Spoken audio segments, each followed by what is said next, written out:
Hi, I'm Kelsey Longacre, and I'm a principal attorney here at Offit Kurman. I'm in the corporate transactions group, and I recently ran into Angie Barnett from the Better Business Bureau of Greater Maryland, and we found we had some things in common. Absolutely. Including that we both moved to Maryland from Arkansas. I moved back after a brief stay there, but you've been here for 30 Over odd 30 years now. years, and I'm going, I'm thinking that you might be the first person I've ever met who actually lived in Arkansas, and we had this common experience to share.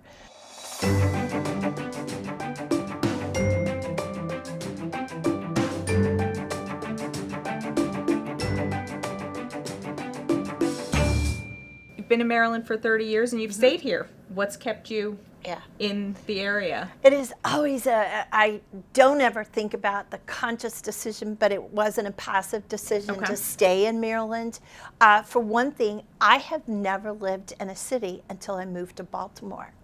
So this has been a 12-year experience of living in an urban area, which is something that I'd never experienced before. I also chose to stay in Maryland because of opportunities for professional growth. And at a time for me, as I'm, building up in the career, I realized having a career, meaningful employment, and not just meaningful in terms of financial, but I mean where you were engaged in the job that you did. This greater Maryland area gave me that opportunity. So I do believe it was a very conscious decision.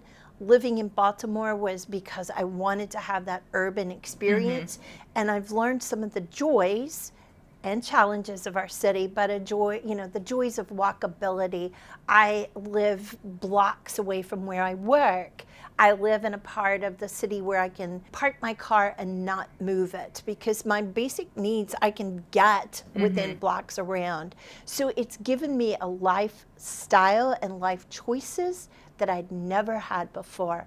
And dang it, let's do it. And I decided to stay. So you've turned into a city girl now, is what you're telling me. No, I'm going to be the country mouse visiting the city. Okay, yeah, that's fair. Yeah. That's fair. Now, the Better Business Bureau of Greater Maryland, what area does that encompass? It's such a great question, and thank you for asking, because people just think we're either Baltimore-based or they have the concept all of Maryland. Well, I thought that it was just a national organization, so I was surprised to find out that there are chapters that actually handle regional and it's an international divisions. brand. We have Better Business Bureaus covering all of Canada, all of the United States, and various parts of Mexico, particularly high tourist areas. We serve all of Maryland except 5 counties: Prince George's, Montgomery, Calvert, St. Mary's, and Charles.